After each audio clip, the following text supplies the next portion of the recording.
Welcome to A Gay and a NonGay. I'm James Barr. I'm gay. He's Dan Hudson. He's non-gay. Yes, and welcome to another Dan. Shocking. 2 gays and 1 straight. Oh, my perfect night. Yeah. Oh no, you're not one of those gays.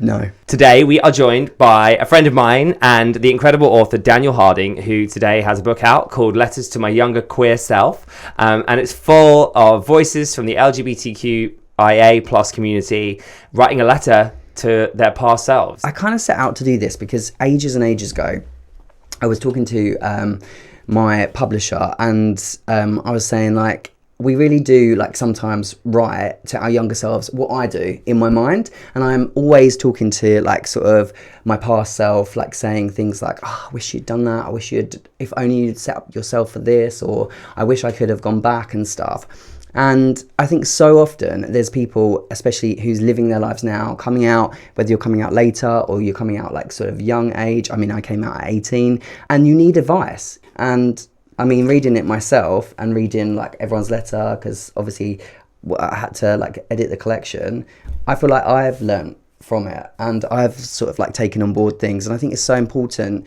that you walk in other people's shoes so often in life. And I think this book, which includes all of our fantastic rainbow, is a real lesson of like, everyone's got their own story. What do you think you've learned?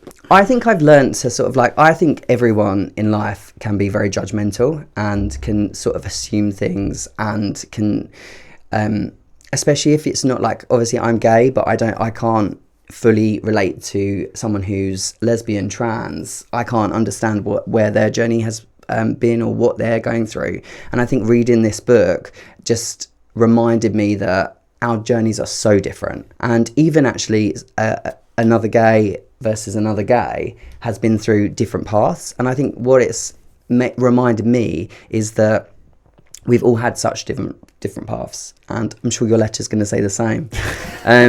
Because so often I think people clump queer people together, which is totally annoying, because not every lesbian is the same as another lesbian, not every gay is the same as another gay. And I think this book reminds us that everyone has a different story, everyone has a right, everyone has a place, and we should all respect those voices. You're totally right. Obviously we're not all one gay, we're all different gays. I mean, we get complaints about that all the time, like, how dare you say that? I get people saying that to me all the time, and I'm like, I'm just one person, I don't represent all of us. No, exactly. I'm just a gay, not all of the gays. You're not the, well, you are the gay. Well, maybe one day. And it's beautiful seeing, like, through your book, the collective healing that we've all had to do as a community. But it's a bit annoying, isn't it, that we have to do that? Maybe your book is the solution, but would be helpful if we didn't have to like learn all this stuff for ourselves. Absolutely. And someone actually asked me, like, sort of, why do you need this book? And actually, that's like, a very rude question. Why? Well, also, why do you need queer? Like, why can't it just be letters to my younger self? Yeah. And someone like said that to me, and I was just like, that's really interesting. But if you read the book, and I obviously encourage everyone to, you can understand that this, even in the queer community, all of our journeys are different. So to fit everyone into one book, you'd have to have like a trilogy. So how has it helped you? I think that what I take away from this book is we've all had trauma, we've all had journeys, we've all had things that are happening to us. And actually, so often we don't talk enough about our journeys and what we've been through. We kind of like just move on, go past it. But actually, you kind of need to learn about people's traumas to understand who they are as a person. And you understand people so much better when you know their backstory. Let's talk about your trauma. Dan wishes he never turned up. I know, you're like, stop asking me questions. Like, you do realise you're in an interview, right? My trauma, which one? I mean, I don't know. Well, firstly, I want to know how your dating life's going. Because in your letters to yourself, you said that you're doing 4 dates a week. Is that right? One time, genuinely, but 1 year, this is such a true story, I did 100 first dates in 1 year. What? I know. Do you? And none of that worked out. Do you think maybe you're the problem? I'm definitely the problem. I am the problem. Why? It came from the fact that actually someone told me that you can't, it was one of yours, as a straight person, told me that gay people date completely differently, which I agree with. Yeah. We do, to an extent. Do we? I think so. Like, can you define that? I don't know, but I have a lot of straight friends who, once they start dating someone, but they come from like small towns, but once they start dating someone, they'll sort of like concentrate on that for a bit. And I think the gay community, perhaps, potentially, especially in London, don't know if you get Why are you this. pointing at me? I thought you were going to say, especially you.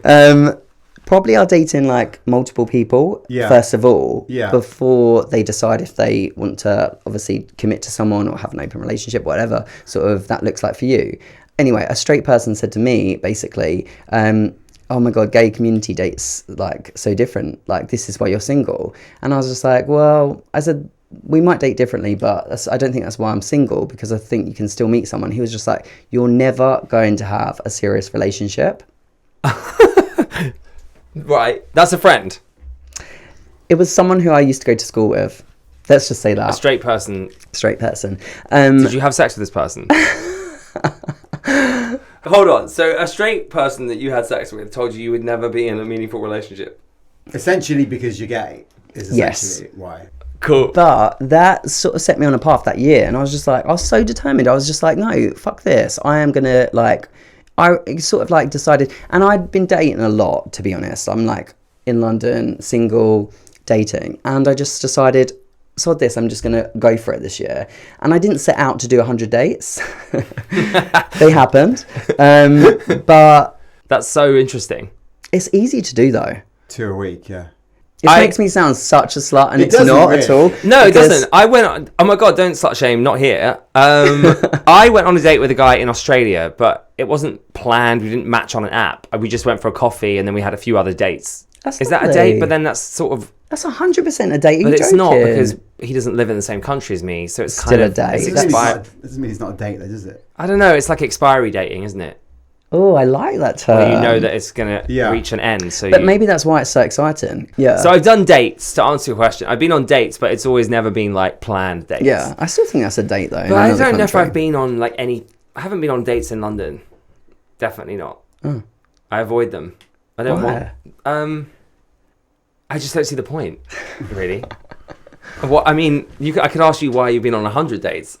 I mean, that was a while ago, but in answer to your question about my dating life, I'm still single. Mm-hmm. I'm trying to answer your question because I went silent and left a really awkward pause. Go on. I feel like I'm dating me. I know it sounds lame. I love that. But I want to look after myself. Yeah. So I'm not looking to fill a void. Yeah. I'm not looking to like find something. I'm not looking for something. What do you think of the like gay ticking time bomb? You know how like women What's the gay ticking time bomb? Well, you know how like women have a ticking time bomb for having babies. Yeah. Or they're worried that I don't know, I read somewhere that if you're single over 40 and stuff, then you'll probably get left on the shelf or whatever. Right. And I was just like, obviously that's not true, like for women or for men, but there is something in that ticking time bomb in the sense of like, gays are notoriously like sort of obsessed with age. Yeah. And I think like there is that sort of ticking age time bomb. A gay menopause, if you like. Exactly. Love that, Dan. Thanks. Wow. Dan, someone came to the party. Yeah. That's so good. Yeah. My name is Dan Hudson. My pronouns, I don't know why I'm laughing. My pronouns are he, him. This is my letter to my non-queer self. Great. Dear Dan, it might feel weird because you currently look like Wayne Rooney, but one day you'll look like Jamie Dornan, who was voted the sexiest man in the world in 2015 by the BBC. You'll even end up on a lookalikes website as a professional Jamie Dornan lookalike. This is true, you can book me. Weirdly, you'll end up on a successful LGBTQ+ podcast, despite being straight. Your co-host would take the piss out of you for going to a free blind yoga class where everyone is welcome, but in reality he's just jealous because he wouldn't have that kind of initiative, and instead he's paying for his own yoga. He'll relentlessly take the piss for taking food from a food bank, but since they insisted and you double checked it was going to waste anyway, it's clearly a moot point. So your letter's actually about me. I was going to say Maybe. the same. Let me get to the point. Incidentally, your co-host doesn't understand the term moot point and frequently refers to it as a moo point, but it's too funny to correct him. True. What?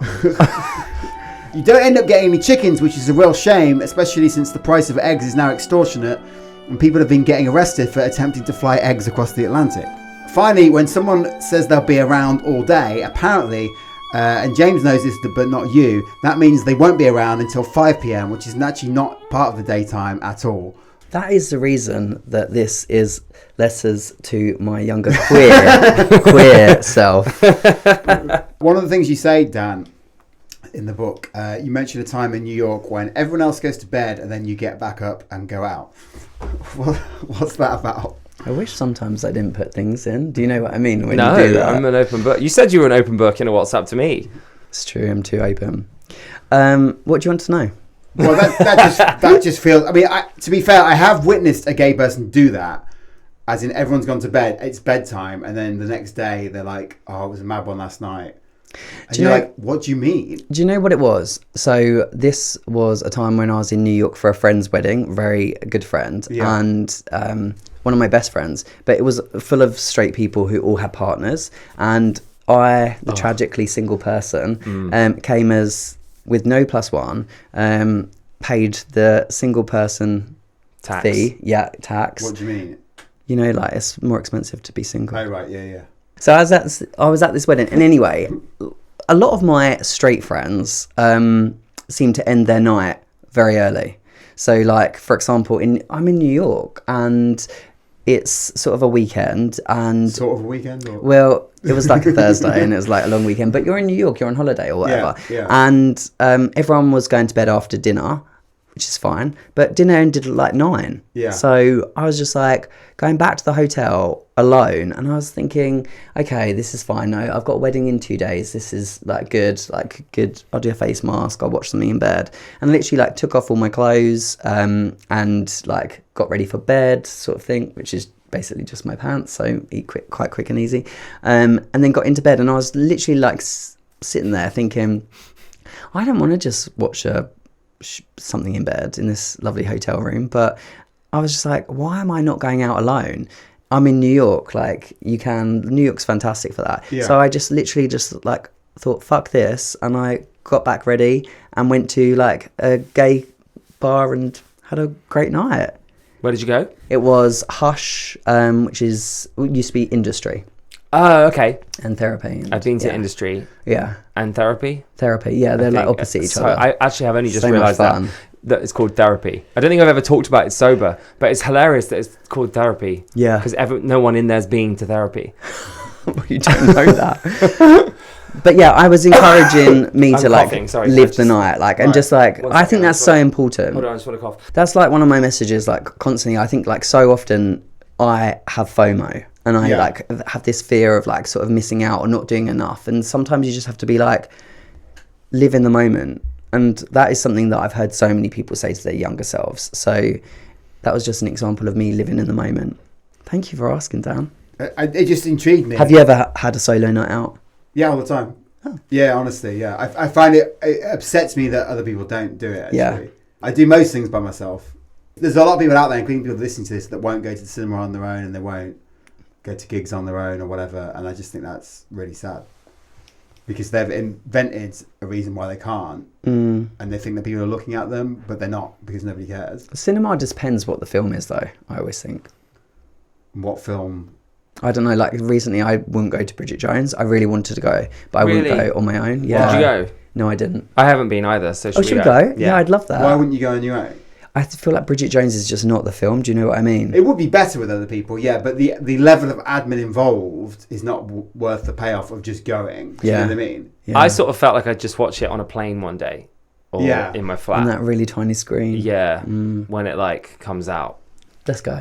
So shall I read some James, of mine? let's hear your letter. I don't know which bit to read. It's embarrassing, actually. James's letter is so powerful. Did you find that? Yeah. I loved it. And you were so nervous about doing it. And I think that's because like you pour so much into your work. Yeah, I guess I was. I think just because it's definitely something I haven't spoken about before. I haven't spoken about sexual abuse when I was a child, so it was a bit of a jump to put that into writing. I've been wanting to tell you this for a while now. You didn't deserve the bad things that happened to you. It's not your fault. Being gay can make us vulnerable, but it's not being gay that caused those bad things to happen. They happened because the world around us failed us. I thought you were going to cry then. No. You just had an itchy eye. Yeah. Oh. But that's so true, isn't it? That's my Sometimes impact. we do blame being gay for like different things. Your letter is beautiful. Thank you. I love that you've matched your nails to my book. Oh my god. Yeah. Out now. Thank you. Yeah, we do that. Do you do that too? All the time. Yeah. Do you I feel think- like, how much therapy have you had? None. What?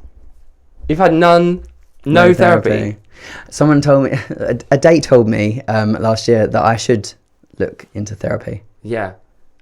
A date told me that. Why did you not? I've been too busy. Why did I'm going to though. I think everyone should have therapy. Why do you think the date said that? It's a different podcast. I really want to know. Why wouldn't you say? I don't know, because they thought that maybe I had commitment issues, maybe that I had other issues, but I just think I haven't met the right person. Right. Maybe But maybe the right person Is my therapist. is yourself I love that. What Via- a lovely via- message to end on. via your therapist. All right. Thank you so much for coming in. Yeah, there's just so much to be gained from reading this book, and you're so right. I think it's like such a big moment of collective healing. So definitely check it out. Letters to My Younger Queer Self is out now by Daniel Harding. Thank you for joining us. Thanks so much, guys. You two are fabulous.